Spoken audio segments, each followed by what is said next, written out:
Factory start అయినప్పటి నుంచి ఇప్పటి వరకు ఆ ఫ్యాక్టరీలో కొన్ని వందల మంది చనిపోవడం జరిగింది. దాన్ని కూడా తూప్రాన్ SHOకి RTI కింద పెట్టినాం. ఎంతమంది చనిపోయినరో వాళ్ళందరినీ కూడా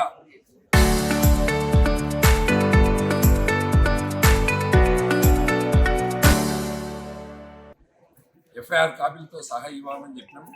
దాన్ని కూడా తీసుకొని NGTకి వెళ్ళే ప్రయత్నం చేస్తాం. అదేవిధంగా హ్యూమన్ రైట్స్లో కూడా దీన్ని క్వశ్చన్ చేయాలని భావిస్తున్నాం. ముఖ్యంగా ఈ MS Agarwal foundries private limited company ఏదైతే ఉందో అందులో GST లేకుండా, GST అసలు కట్టరు.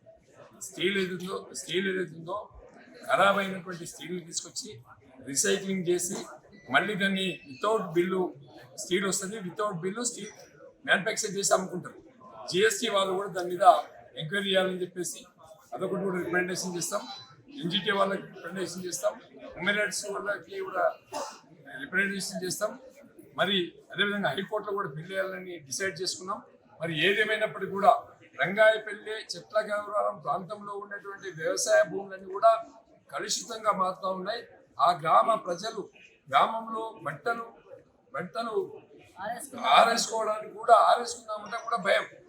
ఆరేసిన బట్టల మీద మసి పడిపోయి యాష్ పడిపోయి బట్టలు కట్టుకునే పరిస్థితి లేదు. ఒకవేళ ఎన్నడైనా మన మిషన్ భగీరథ వాటర్ లాగుంటే ఆ రోజు ఆ గ్రామంలో స్నానం బంద్ చేస్తారు, వంటలు బంద్ చేస్తారు. పరిస్థితి తీవ్రమైనటువంటి పరిస్థితిలో ఉంది.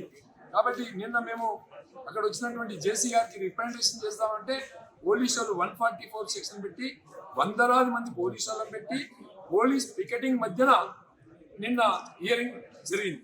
ఆ హియరింగ్ లో కూడా వచ్చిన వాళ్ళు ఎవరంటే NGO పేరు మీద కార్డు క్రియేట్ చేసి పోలీసులు ప్లస్ అక్కడ ఉన్నటువంటి కంపెనీ అగర్వాల్ ఇద్దరు కుమ్మక్కైపోయి దొంగ కార్డు క్రియేట్ చేసేసి ఆ క్రియేట్లను పెట్టుకొని ఆ కార్డ్స్ పెట్టుకొని బయటికి వెళ్ళి తీసుకొచ్చి హియరింగ్ చేసింది. చెట్లగౌరవరం రంగాయపల్లి గ్రామాల దగ్గర గతంలో నిర్మించిన ఫ్యాక్టరీని మళ్ళీ ఎక్స్టెన్షన్ పేరుతోని MS అగర్వాల్ ఫౌండరీస్ అని ప్రైవేట్ లిమిటెడ్ అనే కంపెనీ మళ్ళీ ఎక్స్టెన్షన్ పేరుతోని నిన్న హియరింగ్ నిర్వహించడం జరిగింది.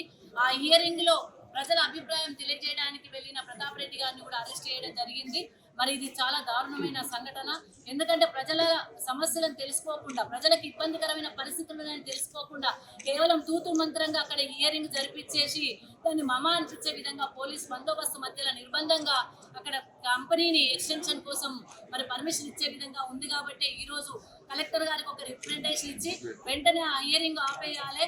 రెండో హియరింగ్ కలెక్టర్ గారి ఆధ్వర్యంలో ప్రజాస్వామ్య పద్ధతిలో ప్రజల మధ్యలో ప్రజలకున్న ఇబ్బందులను తెలుసుకునే విధంగా ఆ హియరింగ్ జరగాలని చెప్పి మరి డిమాండ్ చేస్తూ కలెక్టర్ గారికి ఒక రిప్రజెంటేషన్ ఇవ్వడం జరిగింది.